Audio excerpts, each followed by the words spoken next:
Justice Hema committee റിപ്പോർട്ടുമായി ബന്ധപ്പെട്ട് അനേകം വാർത്തകൾ വരുന്ന ദിവസമാണിത്.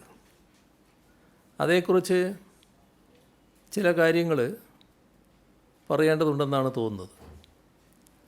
നമ്മുടെ രാജ്യത്ത് തന്നെ ആദ്യമായാണ് ചലച്ചിത്ര മേഖലയിലെ സ്ത്രീകൾ അഭിമുഖീകരിക്കുന്ന പ്രശ്നങ്ങളെക്കുറിച്ച് പഠിക്കാൻ ഒരു സംസ്ഥാന സർക്കാർ ഇത്തരമൊരു സമിതിയെ നിയോഗിക്കുന്നത്.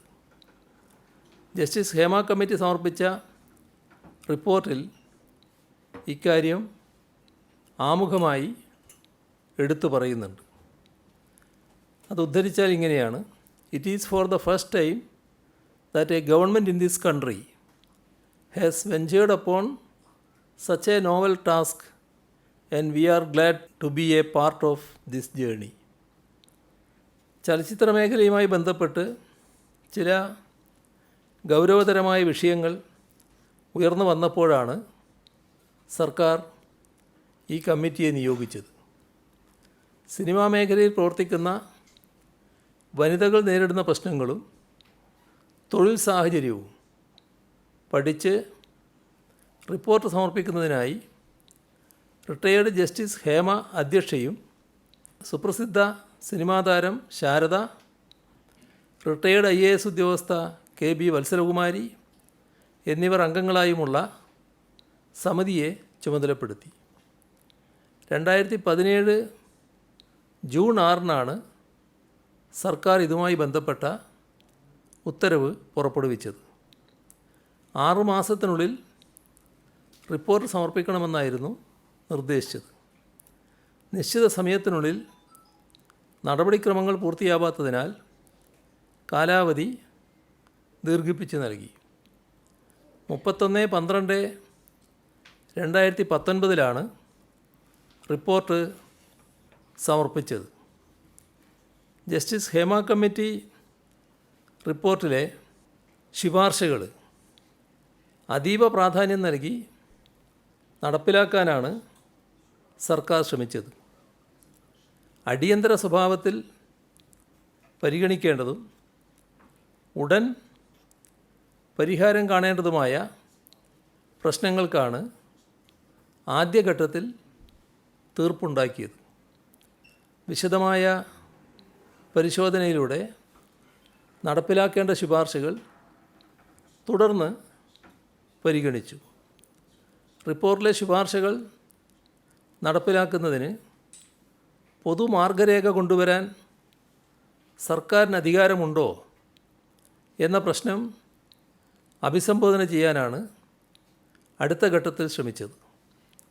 സിനിമാ വ്യവസായ മേഖലയിൽ ഇൻറ്റേർണൽ കംപ്ലയിൻറ്റ് കമ്മിറ്റി രൂപീകരിക്കുക എന്നത് അടിയന്തര സ്വഭാവത്തോടെ നടപ്പിലാക്കുന്നു എന്ന് ഉറപ്പാക്കിയിട്ടുണ്ട്.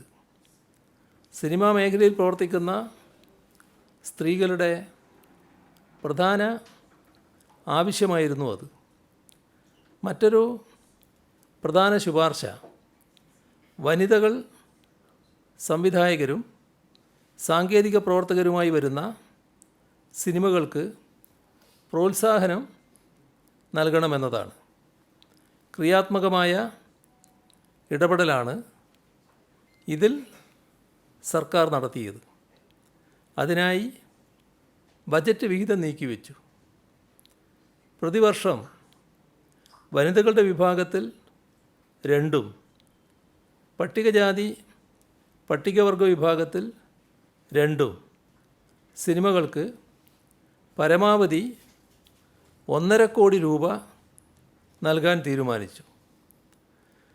നിലവിൽ 4 സിനിമകൾ സർക്കാരിൻ്റെ ധനസഹായത്തോടെ വനിതാ സംവിധായകരും സാങ്കേതിക പ്രവർത്തകരും ചേർന്ന് പുറത്തിറക്കി.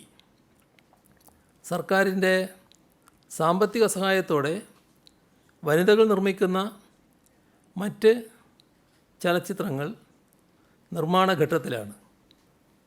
മലയാള സിനിമയുടെ ആദ്യ നായികയെ കല്ലെറിഞ്ഞോടിച്ച ഈ നാട്ടിൽ സ്ത്രീകൾക്ക് സാമ്പത്തിക സഹായം നൽകി അവരെക്കൊണ്ട് സിനിമ സംവിധാനം ചെയ്യിപ്പിച്ചത് എടുത്തു പറയേണ്ട നേട്ടമാണ്. അന്താരാഷ്ട്ര ചലച്ചിത്രവേദിയായ കാനിൽ പോലും ഈ നേട്ടം ചർച്ചയായത് നമ്മൾ ഓർക്കണം. കമ്മിറ്റിയുടെ ശുപാർശകളിലൊന്ന് സിനിമ, ടെലിവിഷൻ, സീരിയൽ രംഗത്തെ തർക്കപരിഹാരത്തിനും ചൂഷണം തടയുന്നതിനും ഒരു ജുഡീഷ്യൽ ട്രിബ്യൂണൽ രൂപീകരിക്കണമെന്നതായിരുന്നു. Kerala cinema regulatory authority bill നടപ്പിലാക്കുന്നത് സംബന്ധിച്ച് സർക്കാർ പരിശോധന നടത്തി. വലിയ പ്രാഥമിക ചെലവും പ്രതിവർഷം ഗണ്യമായ ആവർത്തന ചെലവും വരുന്നതാണ് അതോറിറ്റിയുടെ രൂപീകരണം. എന്നാൽ Kerala cine employees and employees regulation act ഉണ്ടാക്കണമെന്നും ട്രിബ്യൂണൽ രൂപീകരിക്കണമെന്നും ഉള്ള കമ്മിറ്റിയുടെ ശുപാർശ സർക്കാർ ഗൗരവമായി തന്നെയാണ് പരിഗണിക്കുന്നത്. അത് സംബന്ധിച്ച് ആവശ്യമായ നടപടി സർക്കാർ സ്വീകരിക്കുക തന്നെ ചെയ്യും. നിലവിലെ സാമ്പത്തിക സ്ഥിതിയിൽ സർക്കാരിന് പരിഗണിക്കാൻ പ്രയാസങ്ങളുണ്ടെങ്കിലും ഇതിൻ്റെ ഗൗരവ സ്വഭാവം കണക്കിലെടുത്ത് അതുമായി ബന്ധപ്പെട്ട് ഗൗരവമായ പരിശോധനയും തീരുമാനവും ഉണ്ടാകുമെന്ന് തന്നെയാണ് അറിയിക്കാനുള്ളത്. മറ്റൊരു ശുപാർശ സമഗ്രമായ സിനിമാ നയം നടപ്പിലാക്കുക എന്നതാണ്. സിനിമാ നയത്തിൻ്റെ കരട് തയ്യാറാക്കുന്നതിനായി പ്രശസ്ത സംവിധായകനും ഛായാഗ്രാഹകനുമായ ഷാജി എൻ കരുണിൻ്റെ അധ്യക്ഷതയിൽ കമ്മിറ്റി രൂപീകരിച്ചിട്ടുണ്ട്. കമ്മിറ്റിയിൽ സിനിമാ രംഗത്തെ വിവിധ മേഖലകളിൽപ്പെട്ടവരുടെ പ്രാതിനിധ്യം ഉറപ്പുവരുത്തിയിട്ടുണ്ട്. സിനിമാ നയത്തിൻ്റെ കരട് രേഖ ചർച്ച ചെയ്യുന്നതിനായി ഒരു കോൺക്ലേവ് നടത്തുമെന്ന് ഇതിനകം പ്രഖ്യാപിച്ചു കഴിഞ്ഞിട്ടുമുണ്ട്. സിനിമയിലെ പ്രൊഡക്ഷൻ ബോയ് മുതൽ സംവിധായകൻ വരെയുള്ള സിനിമയ്ക്ക് മുന്നിലും അണിയറയിലുമുള്ള എല്ലാവരെയും പങ്കെടുപ്പിച്ച് വിപുലമായ ചർച്ച നടത്തിയാണ് സിനിമാ നയം രൂപീകരിക്കുക. വനിതകൾക്കായി production management, camera and lighting, art and design, costume, makeup, post production supervision, marketing and publicity ഈ വിഭാഗങ്ങളിൽ തൊഴിൽ പരിശീലനം നൽകുന്നതിനുള്ള പദ്ധതി സംസ്ഥാന ചലച്ചിത്ര അക്കാദമി വഴി ആരംഭിച്ചിട്ടുണ്ട്. പരിശീലനത്തിന് ശേഷം പ്രൊഫഷണൽ ഫിലിം പ്രൊഡക്ഷൻ കമ്പനികളിൽ തൊഴിലവസരത്തിന് വഴിയൊരുക്കും. ഗുണഭോക്താക്കൾക്ക് 6 മാസക്കാലത്തേക്ക് സ്റ്റൈപ്പൻഡ് അനുവദിക്കും. കേരള സംസ്ഥാന ചലച്ചിത്ര അവാർഡിൽ സിനിമയുടെ ഏതെങ്കിലും മേഖലയിൽ മികവ് പുലർത്തുന്ന സ്ത്രീ, ട്രാൻസ്ജെൻഡർ വിഭാഗങ്ങൾക്കായി 50,000 രൂപയുടെ പ്രത്യേക അവാർഡ് ഏർപ്പെടുത്തിയിട്ടുണ്ട്. ഗോത്രവർഗ ഗായിക ശ്രീമതി നാഞ്ചിയമ്മ, ശ്രീമതി ശ്രുതി ശരണ്യം എന്നിവർ ഈ അവാർഡ് നേടിയിട്ടുമുണ്ട്.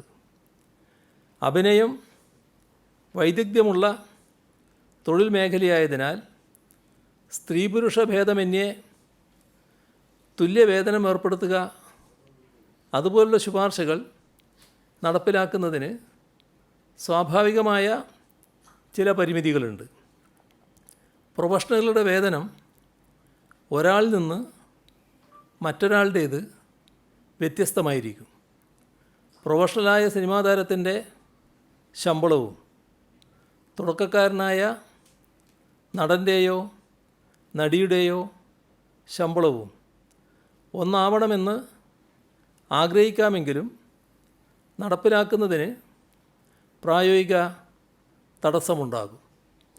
മാത്രമല്ല, നിയന്ത്രണത്തിൻ്റെ പേര് പറഞ്ഞ് ആവിഷ്കാര സ്വാതന്ത്ര്യത്തിനും തൊഴിൽ നൈപുണ്യത്തിലുമെല്ലാം അനാവശ്യ മാർഗരേഖകൾ കൊണ്ടുവരുന്നത് സിനിമയ്ക്ക് ഹിതകരമാവുകയുമില്ല. മദ്യം, മയക്കുമരുന്ന് പോലെയുള്ള ആശ്വാസകരമല്ലാത്ത പ്രവൃത്തികൾ തടയണം, ലൈംഗിക അതിക്രമങ്ങൾ തടയണം തുടങ്ങിയ ഗൗരവമേറിയ കാര്യങ്ങളാണ് റിപ്പോർട്ടിലെ മറ്റ് ശുപാർശകൾ. അതിനെല്ലാം ഇപ്പോൾ തന്നെ ക്രമസമാധാന രംഗത്ത് പ്രവർത്തിക്കുന്ന ഏജൻസികൾക്ക് ഫലപ്രദമായി ഇടപെടാൻ കഴിയും, ഇടപെടുന്നുമുണ്ട്. ഷൂട്ടിംഗ് സ്ഥലങ്ങളിലെല്ലാം ഈ ടോയ്ലറ്റുകൾ, സുരക്ഷിതമായ ഡ്രസ് ചേഞ്ചിങ് മുറികൾ, സിനിമയുമായി ബന്ധപ്പെട്ട് താമസിക്കുകയും യാത്ര ചെയ്യുകയും ചെയ്യേണ്ടി വരുന്ന സ്ത്രീകളുടെ സുരക്ഷ സംബന്ധിച്ച കാര്യങ്ങൾ എന്നിവയിലെല്ലാം സർക്കാരിന് മാത്രമായി തീരുമാനങ്ങൾ എടുക്കാൻ കഴിയുന്നതല്ല. സിനിമാ മേഖലയിലെ പ്രശ്നങ്ങൾ ചർച്ച ചെയ്യുന്ന കോൺക്ലേവിൽ ഇതാകെ ചർച്ച ചെയ്യാവുന്നതാണ്. സിനിമാ മേഖല കുത്തഴിഞ്ഞതാണെന്നോ അതിലെ സാങ്കേതിക പ്രവർത്തകരും നടീനടന്മാരുമാകെ അസാൻമാർഗിക സ്വഭാവം വെച്ച് പുലർത്തുന്നവരാണോ ആണെന്നോ ഉള്ള അഭിപ്രായം സർക്കാരിനില്ല. ഒരു റിപ്പോർട്ടിൻ്റെ ഭാഗമായി സിനിമയിലെ ചിലർക്കുണ്ടായ തിക്താനുഭവങ്ങൾ വെച്ച് 94 വർഷത്തെ പൈതൃകമുള്ള മലയാള സിനിമാ രംഗത്തെ വിലയിരുത്തരുത്. പ്രമേയത്തിൻ്റെ ശക്തിസ്ഥിരത കൊണ്ട് മനുഷ്യകഥാനുഗായികളായ എത്രയോ നല്ല ചലച്ചിത്രങ്ങൾ ജനിച്ച മണ്ണാണിത്. ലോക സിനിമാ ഭൂപടത്തിൽ മലയാളത്തിൻ്റെ ശക്തിയും സൗന്ദര്യവും എത്രയോ വട്ടം അടയാളപ്പെടുത്തപ്പെട്ടിട്ടുമുണ്ട്. നൂതനമായ പരീക്ഷണങ്ങൾ കൊണ്ട് വ്യതിരിക്തമായ സിനിമാ ഭാഷയ്ക്ക് വ്യാകരണം ചമച്ച നാടാണ് കേരളം. അത്തരം ഒരു ഭാഷയിലെ ചലച്ചിത്ര രംഗത്തെ ആകെ ചെളിവാരി എറിയും തരം ആക്ഷേപങ്ങൾ നമ്മുടെ നാടിൻ്റെ സിനിമാ പുരോഗതിക്ക് ചേരില്ല. എന്നാൽ അഭിലഷണീയമായ ഏതെങ്കിലും പ്രവണതകളുണ്ടോ? അതിനോട് യാതൊരു സന്ധിയും ഉണ്ടാവുകയുമില്ല. വിദ്യാസമ്പന്നരും പുരോഗമന വീക്ഷണവുമുള്ളവരാണ് നമ്മുടെ നാട്ടിലെ മഹാഭൂരിപക്ഷം സിനിമാ പ്രവർത്തകരും. സിനിമാ തിരക്കഥയുടെ ഭാഗമായി വില്ലന്മാരുണ്ടാകാം. പക്ഷേ സിനിമാ വ്യവസായത്തിൽ വില്ലന്മാരുടെ സാന്നിധ്യം ഉണ്ടാകാൻ പാടില്ല. സിനിമയിൽ അഭിനയിക്കാൻ വരുന്ന ചെറുപ്പക്കാരും ചെറുപ്പക്കാരികളും പുതിയ കാലഘട്ടത്തിൻ്റെ പ്രതിനിധികളാണ്. അപ്രഖ്യാപിതമായ വിലക്കുകൾ കൊണ്ട് ആർക്കും ആരെയും ഇല്ലാതാക്കാൻ കഴിയില്ലെന്നാണ് ഈ തലമുറ നമ്മളോട് പറയുന്നത്. സിനിമയ്ക്കുള്ളിലെ അനഭിലഷണീയമായ പ്രവണതകളെ ചോദ്യം ചെയ്യാനും എടുക്കുന്ന ജോലിക്ക് മാന്യമായ വേതനം ഉറപ്പുവരുത്താനും സിനിമയിലെ സംഘടനകൾ മുൻകൈയെടുക്കണം. സിനിമയ്ക്കുള്ളിൽ സിനിമാ കഥയെ വെല്ലുന്ന തിരക്കഥകൾ പാടില്ല. മാന്യമായ പെരുമാറ്റവും മെച്ചപ്പെട്ട തൊഴിലന്തരീക്ഷവും ഉറപ്പുവരുത്തുന്നില്ലെങ്കിൽ മലയാള സിനിമയ്ക്ക് മുന്നോട്ട് പോകാൻ കഴിയില്ല. ലോബിയിങ്ങിൻ്റെ ഭാഗമായി കഴിവുള്ള നടീനടന്മാരെ ഒറ്റപ്പെടുത്തുകയോ അവരുടെ അവസരങ്ങൾ നിഷേധിക്കപ്പെടുന്ന സാഹചര്യമോ ഉണ്ടാവരുത്. ആശയപരമായ അഭിപ്രായ ഭിന്നതകൾ സിനിമയെ ശക്തിപ്പെടുത്താൻ വേണ്ടിയുള്ളതാവണം. ആരെയും ഫീൽഡ് ഔട്ടാക്കാനോ കഴിവില്ലാത്തവർക്ക് അവസരം നൽകാനോ സിനിമയ്ക്കുള്ളിലെ ആരും തങ്ങളുടെ അധികാരങ്ങൾ ഉപയോഗിക്കരുത്. കഴിവും സർഗാത്മകതയും തന്നെയായിരിക്കണം സിനിമയിലെ എല്ലാതരം സാങ്കേതിക പ്രവർത്തനത്തിൻ്റെയും മാനദണ്ഡം ഗ്രൂപ്പുകളോ കോക്കസുകളോ ഭരിക്കുന്നതാവരുത് സിനിമ. സമൂഹത്തിൻ്റെ പരിച്ഛേദമാണ് സിനിമാ വ്യവസായത്തിൻ്റെ ഭാഗമാകുന്നത് എന്നതുകൊണ്ട് തന്നെ സമൂഹത്തിലെ തെറ്റായ പ്രവണതകളിൽ ചിലത് സിനിമയിലും എത്തുക സ്വാഭാവികമാണ്. സിനിമക്കുള്ളിലെ ചൂഷണം അത് ലൈംഗികമായ ചൂഷണമാണെങ്കിലും സാമ്പത്തികമായതാണെങ്കിലും മാനസിക ചൂഷണമാണെങ്കിലും ഒരു കാര്യം വ്യക്തമാക്കാൻ ആഗ്രഹിക്കുകയാണ്. ചൂഷകർക്കൊപ്പമല്ല, മറിച്ച് ചൂഷണം ചെയ്യപ്പെടുന്നവരോടൊപ്പമാണ് സർക്കാർ ഉണ്ടാവുക. ഇരക്ക് നിരുപാധികമായ ഐക്യദാർഢ്യവും വേട്ടക്കാരനെതിരെ സന്ധിയില്ലാത്ത പോരാട്ടവുമാണ് ഈ സർക്കാരിൻ്റെ മുഖമുദ്ര. അത് ഒരിക്കലല്ല പലവട്ടം ഈ സർക്കാർ സ്വന്തം പ്രവൃത്തി കൊണ്ട് അടയാളപ്പെടുത്തിയിട്ടുള്ളതുമാണ്. ഇതിലാദ്യത്തെ പ്രശ്നം ഇത് പൂഴ്ത്തിയോ എന്നുള്ളതാണ്. ഇതിൽ ഒരു പൂഴ്ത്തലും ഉണ്ടായിട്ടില്ല.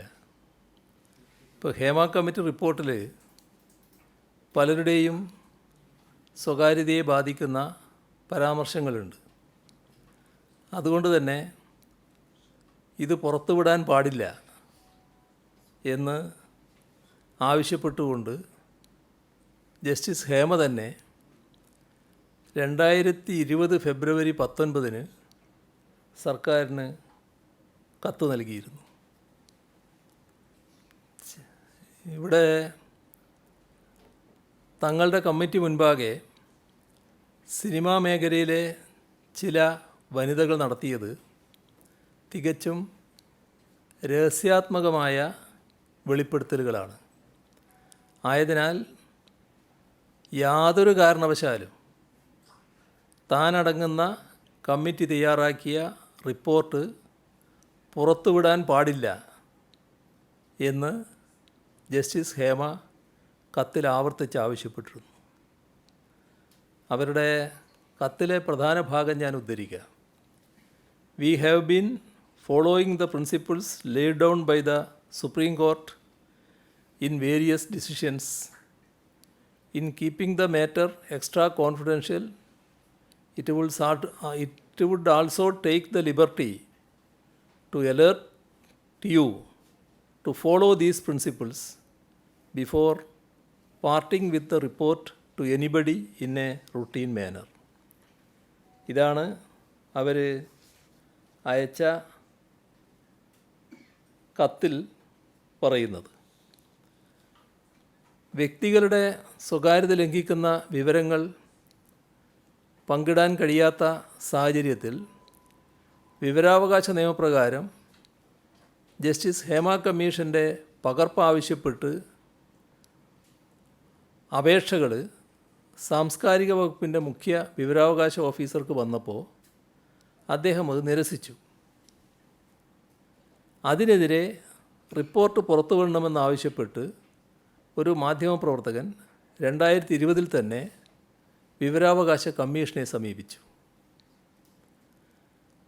റിപ്പോർട്ടിൽ വ്യക്തികളുടെ സ്വകാര്യതയെ ബാധിക്കുന്ന പരാമർശങ്ങളുള്ളതിനാൽ വിവരാവകാശ നിയമപ്രകാരം റിപ്പോർട്ട് പുറത്തുവിടാൻ കഴിയില്ലെന്ന് 2020 October 22 commission chairman Vinson M Paul ഉത്തരവിട്ടു. കമ്മിറ്റിയുടെ നിർദ്ദേശങ്ങളും പരിഹാര നടപടികളും പ്രത്യേക ഭാഗത്തായി നൽകിയിരുന്നില്ല. സാക്ഷിമൊഴികളും പരിശോധനാ വിധേയമാക്കിയതിൻ്റെ ഭാഗമായിട്ടാണ് റിപ്പോർട്ടിൽ ഉൾക്കൊള്ളിച്ചിരിക്കുന്നത്.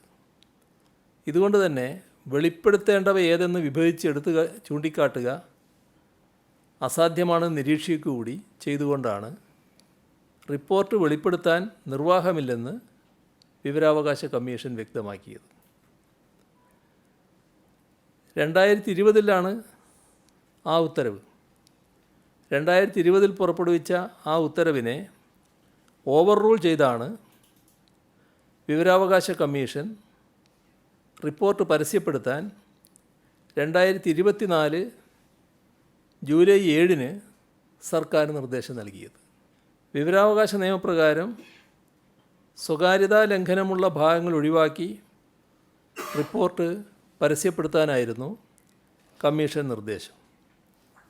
അവ ഏതെല്ലാമെന്ന് പരിശോധിച്ച് റിപ്പോർട്ട് പരസ്യപ്പെടുത്താൻ സർക്കാർ ഒരുങ്ങുന്ന ഘട്ടത്തിലാണ് തടസ്സ ഹർജിയുമായി ഒരു നിർമ്മാതാവ് ഹൈക്കോടതിയെ സമീപിക്കുന്നത്.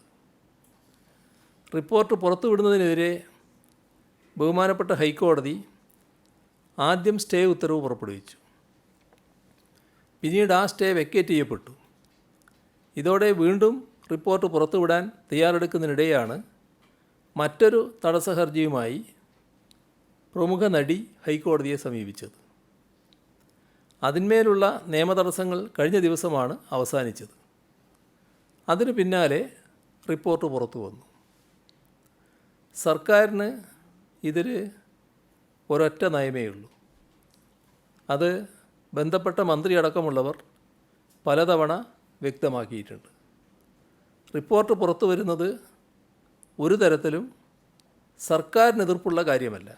കമ്പ്യൂട്ടർ പരിജ്ഞാനമുള്ള ഒരു സ്റ്റെനോഗ്രാഫറുടെ സഹായം പോലും ഇല്ലാതെയാണ് ഹേമ കമ്മിറ്റി ഈ റിപ്പോർട്ട് തയ്യാറാക്കിയത് എന്ന് റിപ്പോർട്ടിൽ സൂചിപ്പിക്കുന്നുണ്ട്. സാക്ഷികൾ കമ്മിറ്റി മുൻപാകെ പറഞ്ഞ പല കാര്യങ്ങളും അതീവ രഹസ്യ സ്വഭാവമുള്ളവയാണ്. ആ വിശദാംശങ്ങൾ കമ്മിറ്റിയുമായി പങ്കുവച്ചത് സാക്ഷികൾ തങ്ങളിൽ അർപ്പിച്ച വിശ്വാസം കൊണ്ടാണെന്നും കമ്മിറ്റി വ്യക്തമാക്കുന്നു. ഈ ഹേമ കമ്മിറ്റി വ്യക്തമാക്കുകയാണ്. ആ വിശ്വാസം കാത്തുസൂക്ഷിക്കാനാണ് പ്രൊഫഷണൽ ടൈപ്പിംഗ് അറിയാഞ്ഞിട്ടും, പ്രൊഫഷണൽ ടൈപ്പിംഗ് ഇവർക്കറിയില്ല, അങ്ങനെ അറിയാഞ്ഞിട്ടും കമ്മിറ്റി അംഗങ്ങൾ സ്വന്തമായി തന്നെ ടൈപ്പ് ചെയ്തത് എന്നും റിപ്പോർട്ടിൽ പറഞ്ഞിട്ടുണ്ട്.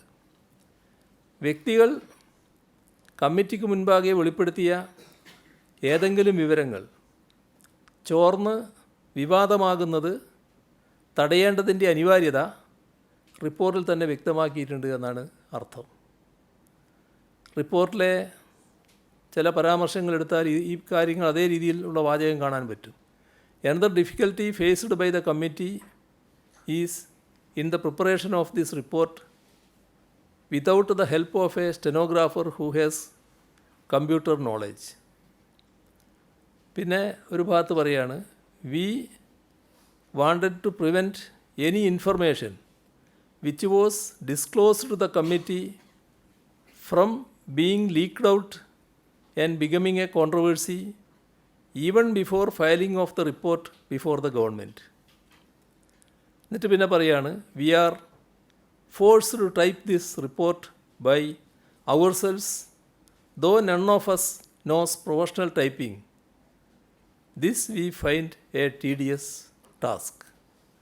സിനിമയിൽ നിന്നുള്ള നിരവധി വ്യക്തികൾ കമ്മിറ്റിക്ക് മുൻപാകെ ഉന്നയിച്ച വിവിധ ആരോപണങ്ങളുടെ സെൻസിറ്റീവ് സ്വഭാവവും അവ പരസ്യമായാൽ അവർ അഭിമുഖീകരിക്കേണ്ടി വന്നേക്കാവുന്ന പ്രത്യാഘാതങ്ങളും കണക്കിലെടുത്ത് സാക്ഷികളുടെ മൊഴികൾക്ക് പരിപൂർണ രഹസ്യാത്മകത ഉറപ്പുവരുത്താൻ കമ്മിറ്റി ശ്രമിച്ചതായും റിപ്പോർട്ടിൽ ചൂണ്ടിക്കാണിച്ചിട്ടുണ്ട്.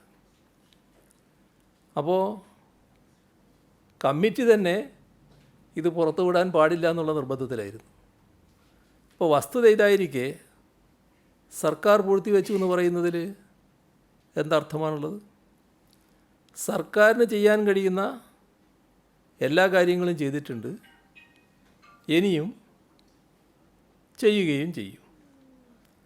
ചലച്ചിത്ര മേഖലയിലെ എല്ലാതരം നിയമവിരുദ്ധ, സ്ത്രീവിരുദ്ധ പ്രവണതകളെ ശക്തമായി തന്നെ നേരിടും. അതിനുള്ള നിശ്ചയദാർഢ്യം സർക്കാരിനുണ്ട്. അത് തെളിയിക്കപ്പെട്ടതുമാണ്. ഇവിടെ ഇതുമായി ബന്ധപ്പെട്ട് പോലീസ് സ്വീകരിച്ച നടപടികളെക്കുറിച്ച് കാണേണ്ടത്, വനിതാ കമ്മീഷൻ്റെ ഒരു കത്തിൻ്റെ അടിസ്ഥാനത്തിലാണ് പോലീസ് സാംസ്കാരിക വകുപ്പിനോട് റിപ്പോർട്ടിൻ്റെ പകർപ്പ് ആവശ്യപ്പെട്ടത്. ആ കത്തിന് നൽകിയ മറുപടിയിൽ സാംസ്കാരിക വകുപ്പ് അഡീഷണൽ സെക്രട്ടറി ഇങ്ങനെ രേഖപ്പെടുത്തുന്നു. സാംസ്കാരിക വകുപ്പ് അഡീഷണൽ സെക്രട്ടറി രേഖപ്പെടുത്തിയത് നേരത്തെ പരാമർശിച്ച ജസ്റ്റിസ് ഹേമ അവർക്കയച്ച കത്തിൻ്റെ ഭാഗമായിട്ടാണ്. അതിലവർ പറഞ്ഞല്ലോ, I would also take the liberty to alert you to follow these principles എന്ന് പറഞ്ഞൊരു ഭാഗം ഞാൻ പറഞ്ഞില്ലേ, അതിൻ്റെ ഭാഗമായിട്ടാണ് സാംസ്കാരിക വകുപ്പിൻ്റെ അഡീഷണൽ സെക്രട്ടറി സംസ്ഥാന ഡി ജി പിയെ കാര്യങ്ങൾ അറിയിക്കുന്നത്. ആ അറിയിച്ച കാര്യം ഞാൻ ഉദ്ധരിക്കാം. ഈ റിപ്പോർട്ടിലെ ഉള്ളടക്കം രഹസ്യമായി സൂക്ഷിക്കേണ്ടതിൻ്റെ ആവശ്യകത സംബന്ധിച്ച് ജസ്റ്റിസ് ഹേമ നൽകിയ സൂചന 2 കത്തിൻ്റെ പകർപ്പും ഈ റിപ്പോർട്ട് വിവരാവകാശ നിയമപ്രകാരം ലഭ്യമാക്കേണ്ടതില്ല എന്ന് വ്യക്തമാക്കി മുഖ്യ വിവരാവകാശ കമ്മീഷൻ പുറപ്പെടുവിച്ച സൂചന 3 ഉത്തരവിൻ്റെ പകർപ്പും കൂടി ഇതോടൊന്നിച്ചുണ്ട്. ഈ റിപ്പോർട്ടിൻ്റെ ഉള്ളടക്കം കോൺഫിഡൻഷ്യലായി സൂക്ഷിക്കാൻ അഭ്യർത്ഥിക്കുന്നു. അപ്പോൾ ഒരു പൊതു സ്വഭാവത്തിൽ കൈകാര്യം ചെയ്യാൻ പാടില്ല എന്നാണ് ഈ പറഞ്ഞതിൻ്റെ അർത്ഥം. അപ്പോൾ രഹസ്യമായി സൂക്ഷിക്കണം എന്നാവർത്തിച്ച് ആവശ്യപ്പെടുന്ന ഒരു രേഖയാണ് പോലീസിന് ലഭിച്ചത്. അതിനടിസ്ഥാനം ജസ്റ്റിസ് ഹേമയുടെ തന്നെ കത്താണ്. ഈ റിപ്പോർട്ടിൻ്റെ അടിസ്ഥാനത്തിൽ സർക്കാർ വിവിധ നടപടികൾ സ്വീകരിച്ചിട്ടുണ്ട്. ആ നടപടികളെല്ലാം ഇവിടെ നേരത്തെ പറഞ്ഞു കഴിഞ്ഞിട്ടുണ്ട്. ഇതിലെ ഏതെങ്കിലും വിഷയം കേസെടുത്ത് അന്വേഷിക്കണം എന്ന ശുപാർശ ജസ്റ്റിസ് ഹേമയുടെ കമ്മിറ്റി വെച്ചിട്ടില്ല. അതിനപ്പുറം മൊഴി നൽകിയവരുടെ സ്വകാര്യത സംരക്ഷിക്കണമെന്ന ആവശ്യം കൃത്യമായി രേഖപ്പെടുത്തിയിട്ടുമുണ്ട്. പക്ഷേ നമുക്കറിയാലോ കേരളത്തിൽ ഉണ്ടായ സംഭവങ്ങൾ. ഇവിടെ ഒരു നടി ആക്രമിക്കപ്പെട്ട സംഭവം ഉൾപ്പെടെ ചലച്ചിത്ര രംഗത്ത് ഉയർന്നു വന്ന ഒരു വിഷയവും നിയമ നടപടിയില്ലാതെ പോയിട്ടില്ല. വാഹനത്തിൽ നടി ആക്രമിക്കപ്പെട്ട കേസിൽ കേരള പോലീസ് എടുത്ത നിലപാട് പ്രത്യേകം ഓർമ്മിപ്പിക്കേണ്ട കാര്യമില്ലല്ലോ. പീഡന പരാതികളിൽ നടിമാർ നൽകുന്ന പരാതികളിൽ കേസെടുത്ത് അന്വേഷണം നടത്താൻ പോലീസ് ഒരു ഘട്ടത്തിലും വിട്ടുവീഴ്ച ചെയ്തിട്ടില്ല. സിനിമയിൽ അവസരം നൽകാം എന്ന് വാഗ്ദാനം ചെയ്ത് ഒരു സംവിധായകൻ പീഡിപ്പിച്ചു എന്നൊരു സ്ത്രീ കഴിഞ്ഞ വർഷം പരാതി നൽകി. ഉടനടി കേസെടുത്ത് അന്വേഷണം ആരംഭിച്ചു. സിനിമയിൽ അഭിനയിപ്പിക്കാം എന്ന് വാഗ്ദാനം ചെയ്ത് പീഡനം നടത്തിയ പ്രമുഖ നടനെതിരെ കേസെടുത്തു. നടിയോട് ലൈംഗിക താൽപ്പര്യത്തോടെ സമ്മർദ്ദം ചെലുത്തിയ മറ്റൊരു നടനെതിരെയും കേസെടുത്തു. പോക്സോ കേസിൽ മറ്റൊരു നടനെതിരെയും പീഡന പരാതിയിൽ മറ്റൊരു സംവിധായകനെതിരെയും കേസെടുത്തത് സമീപകാലത്താണ്. ഇതുമാത്രമല്ല, സിനിമക്കുള്ളിലെ സാമ്പത്തിക വഞ്ചന, പകർപ്പവകാശ ലംഘനം, സൈബർ അധിക്ഷേപം, ഇത്തരത്തിലുള്ള പലവിധ പരാതികളിൽ കേരളത്തിൻ്റെ വിവിധ ഭാഗങ്ങളിൽ പോലീസ് കേസ് രജിസ്റ്റർ ചെയ്തിട്ടുണ്ട്. പ്രശസ്ത ഡബ്ബിംഗ് ആർട്ടിസ്റ്റ് നൽകിയ പരാതിയിൽ പഴയൊരു സംവിധായകനെതിരെ IT ആക്ട് പ്രകാരവും ജീവന് ഭീഷണിയുണ്ട് എന്ന് കാട്ടി പ്രമുഖയായ നടി നൽകിയ പരാതിയിൽ പ്രസിദ്ധനായ മറ്റൊരു പരസ്യ സംവിധായകനെതിരെയും എതിരെ കേസെടുത്തത് ഓർമ്മിക്കേണ്ട കാര്യമാണ്. നടിയെ ഫോണിലൂടെ തുടർച്ചയായി ശല്യം ചെയ്ത സംഭവത്തിൽ വേറൊരു സംവിധായകനെതിരെ കേസെടുത്തു. ഇങ്ങനെ പരാതി ലഭിച്ച എല്ലാ കേസുകളിലും മുഖം നോക്കാതെയുള്ള നടപടിയാണ് പോലീസ് സ്വീകരിച്ചത്. ഒരു കാര്യം വ്യക്തമാക്കാൻ ഈ ഘട്ടത്തിൽ ആഗ്രഹിക്കുകയാണ്. ജസ്റ്റിസ് ഹേമ കമ്മിറ്റി റിപ്പോർട്ടുമായി ബന്ധപ്പെട്ട് മൊഴി നൽകിയ ഏതെങ്കിലും വനിത പരാതി നൽകാൻ തയ്യാറായി മുന്നോട്ട് വന്നാൽ സർക്കാരിൽ നിന്ന് ഉചിതമായ ഇടപെടലുണ്ടാകും. എത്ര ഉന്നതനായാലും കുറ്റം ചെയ്തിട്ടുണ്ടെങ്കിൽ നിയമത്തിന് മുന്നിലെത്തിക്കും. അതിൽ ഒരു തരത്തിലുള്ള സംശയവും ആർക്കും വേണ്ടതില്ല.